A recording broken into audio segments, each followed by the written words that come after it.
Hello guys, j'espère que ça va et bienvenue dans une nouvelle vidéo. Alors comme vous le savez déjà, ça fait bientôt 4 ans que j'ai été admise au programme du baccalauréat en administration des affaires à HEC Montréal avec une année préparatoire parce que donc, je suis étudiante étrangère. Et donc d'ailleurs, je suis ravie de vous annoncer que j'ai eu mon bac. Je suis trop contente. Et donc les études pour moi ça s'arrête là, je vais commencer à travailler, peut-être reprendre mes études après mais pour l'instant c'est pas dans mes plans. D'ailleurs, pour ceux et celles qui sont nouveaux sur ma chaîne, bienvenue, je m'appelle Mathilde et je fais des vlogs et vidéos qui parlent un peu de mon expérience en tant qu'étudiante, du coup maintenant ex-étudiante au Canada, à Montréal. Maintenant que je ne suis plus étudiante, je vais quand même continuer les vidéos conseils sur les études au Canada. Et puis, il y aura aussi beaucoup de contenu voyage, découverte de Montréal, du Québec et du Canada entier aussi, pourquoi pas. Parenthèse fermée. Et donc en fait, grâce au recul que j'ai pu prendre sur mon année préparatoire, je me suis dit pourquoi pas en fait vous donner quelques conseils. Et donc j'ai également rassemblé une dizaine de témoignages de mes amis, mes camarades de classe pour pouvoir vous former à peu près 5 conseils pour assurer votre réussite à l'année préparatoire. Et c'est parti! Donc on commence avec le premier conseil. Alors le premier conseil est de bien prendre connaissance de votre plan de cours. C'est vraiment important de connaître vos échéances, le matériel scolaire, regarder un peu les séances pour voir un peu comment le cours va avancer, etc. pour que vous puissiez vous organiser. Ça c'est très important de vous organiser tout au long de l'année. Et donc je vais vous mettre un petit extrait pour vous montrer zone cours si jamais vous ne savez pas trop comment encore utiliser zone cours. Alright, donc là nous sommes sur mon zone cours, donc j'ai mis spécialement les cours que j'avais en année prépa juste pour vous montrer un peu comment ça fonctionne. Donc si par exemple voilà le cours de calcul diff. Donc voilà, nous sommes sur le plan de cours et donc dans la présentation du cours vous pouvez voir un peu ce qu'ils attendent de vous. Il y a même une diapositive de présentation, après les coordonnées. On aura l'occasion d'en parler un peu plus tard dans la vidéo, mais ça c'est très important de ne jamais hésiter à contacter les professeurs en cas de problème, question, peu importe. Le matériel pédagogique, voilà. Et puis, ce qui est le plus important, examen intra, vous avez déjà toutes les informations à l'avance. Franchement, on est vraiment privilégié par rapport à ça parce que ce ne sont pas toutes les universités qui fournissent donc les détails et même les dates des examens intra et finaux à l'avance. Donc, c'est vraiment une chance qu'on a à HEC. Donc, vous avez même des examens de pratique, des solutionnaires, c'est vraiment trop bien. Vous pouvez vous organiser votre agenda en fonction justement des examens intra, examens finaux. Vous pouvez organiser vos révisions, même en fonction des quiz. Et même parfois, vous avez accès à des grilles de correction. Là, par exemple, on est sur le cours de Québec, économie et société. Et donc, vous avez les critères d'évaluation. En général, si on ne vous donne pas les critères d'évaluation directement dans le plan de cours, dans les premières diapositives, il vous la donne ou sinon vous pouvez demander au professeur quels sont les critères d'évaluation pour les examens finaux, etc. ou bien les travaux de groupe. Et vous pouvez baser donc vos révisions en fonction de ces critères-là. Donc ça, c'est vraiment génial. Voilà, donc maintenant que vous avez une petite idée de ce à quoi ressemble zone cours, j'aimerais ajouter également que selon les différents cours que vous avez, normalement, vous devriez avoir des cours d'histoire, donc Québec, économique et société, un cours d'anglais, 1 ou 2 cours de maths, il me semble, avec un cours de gestion, initiation à la gestion. Je sais pas si c'est toujours comme ça, mais en tout cas, mon box c'était comme ça. Et donc, vous devrez prioriser en fait vos cours. Et c'est vraiment ce qui va déterminer en fait la charge de travail par cours que vous allez devoir attribuer. Finalement, je vous dirais de prendre cette année au sérieux parce que c'est vraiment une année modèle en fait qui va vous permettre de voir comment ça se passe vraiment à HEC, les cours, la notation, etc. Et c'est exactement ce qui va vous attendre pendant les 3 prochaines années, en tout cas les 3 années après l'année prépa. Donc c'est vraiment important de prendre cette année-là au sérieux. Et maintenant, on passe au deuxième conseil. Donc, le deuxième conseil qui est de trouver un lieu, un endroit où vous vous sentez bien pour pouvoir étudier, soit tout seul, soit en groupe.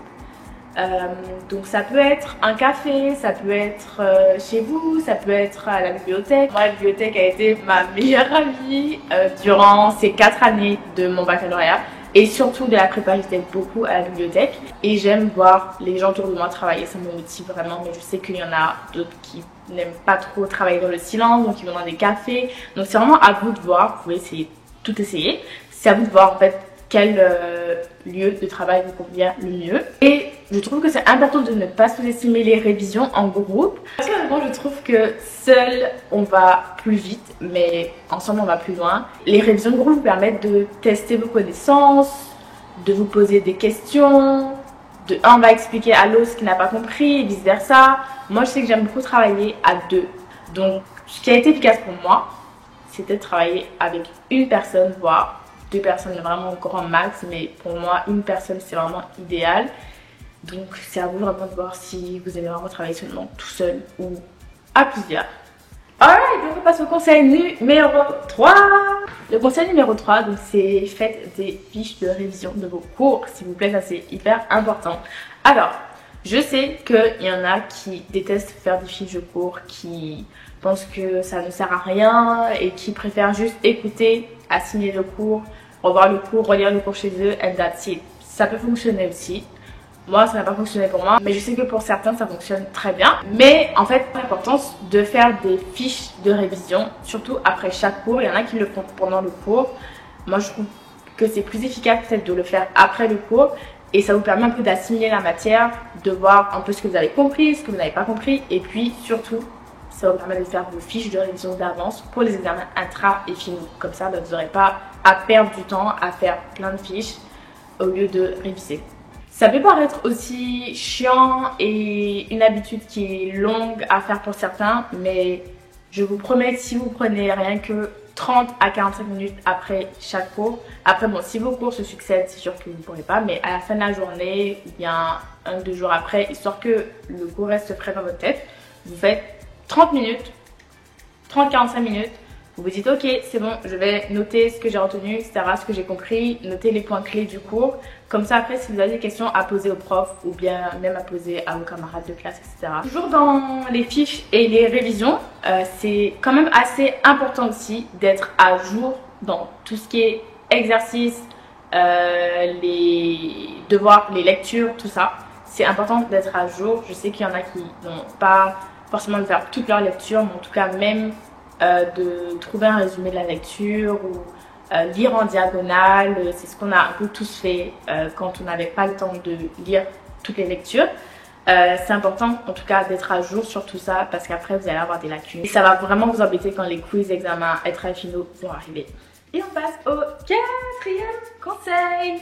Alors le 4e conseil est n'hésitez surtout pas à demander de l'aide. Alors ça, c'est vraiment un problème qu'il y a dans le système français. Je ne sais pas pour les autres systèmes en Europe, mais disons que dans le système français, on n'est pas habitué à être incité à poser des questions. On n'est pas habitué à être aidé en dehors des cours. Et limite, quand on pose une question, on dérange le prof, quoi. Donc, alors que le système québécois, c'est tout à fait l'inverse. Du moins à HEC, il nous aide vraiment beaucoup, que ce soit dans nos études, à l'extérieur des études, au niveau psychologique, tout ça. Donc c'est vraiment un support qui a été mis en place pour ça.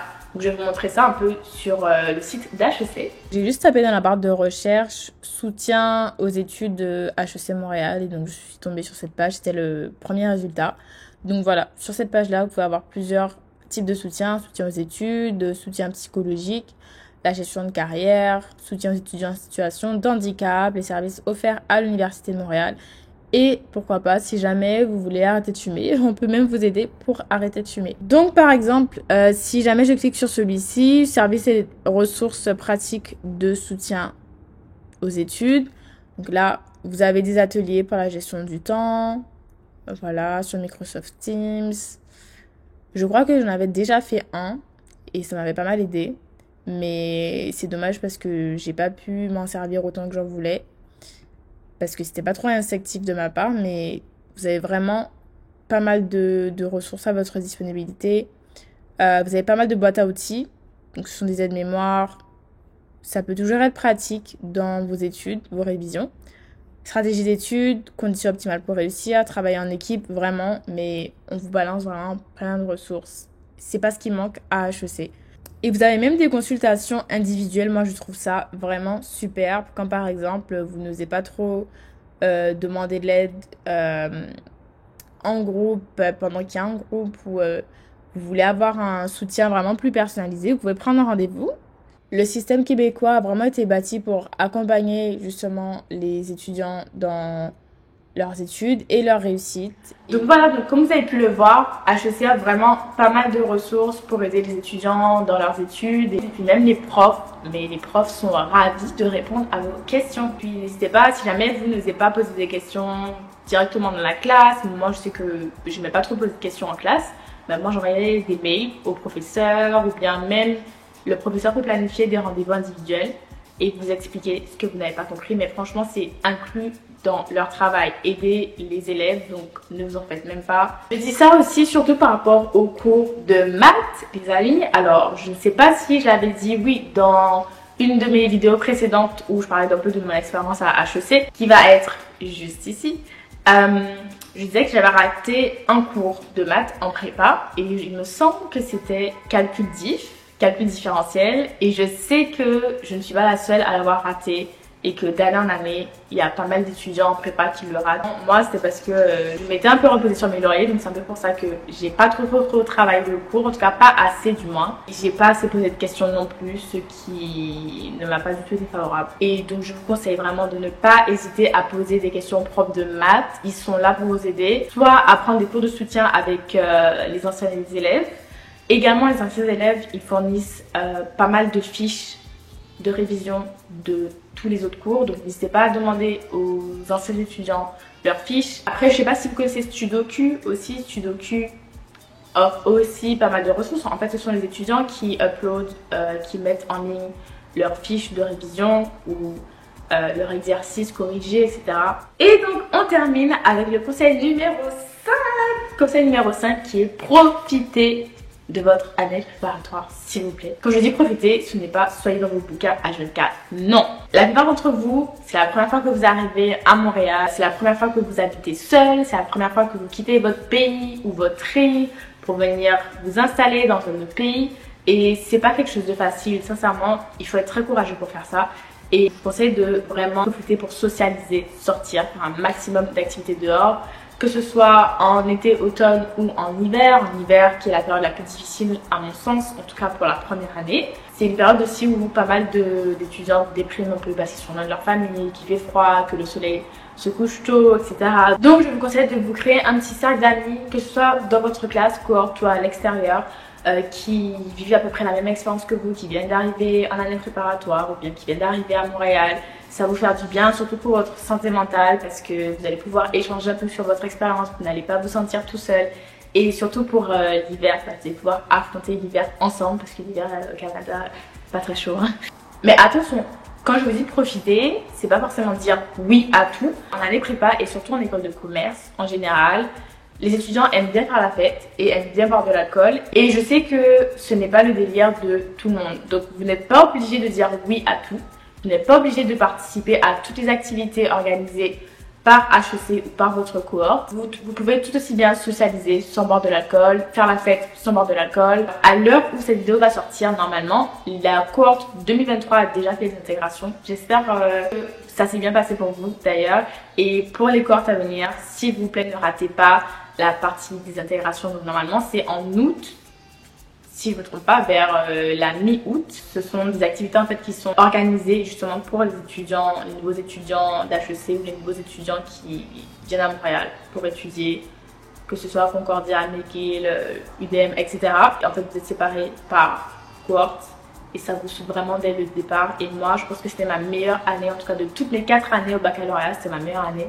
Et principalement grâce aux intégrations, parce que notre cohorte était vraiment soudée et ça m'a vraiment aidé à passer en fait une bonne année, à réussir mon année préparatoire. Finalement, c'est possible que vous soyez un peu découragé par rapport à vos notes. C'est possible que voilà, vos premières notes ne soient pas excellentes et c'est normal. Il vous faudra un peu de temps pour vous adapter. On est tous passés par là, ne vous inquiétez pas, ça ira avec un peu de motivation, du travail. Vous y arriverez, j'en suis sûre. Et voilà, cette vidéo est terminée, j'espère qu'elle vous a plu.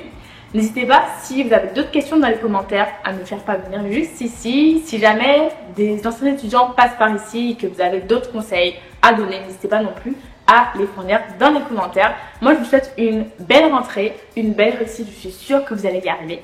Et on se dit à bientôt. Bisous!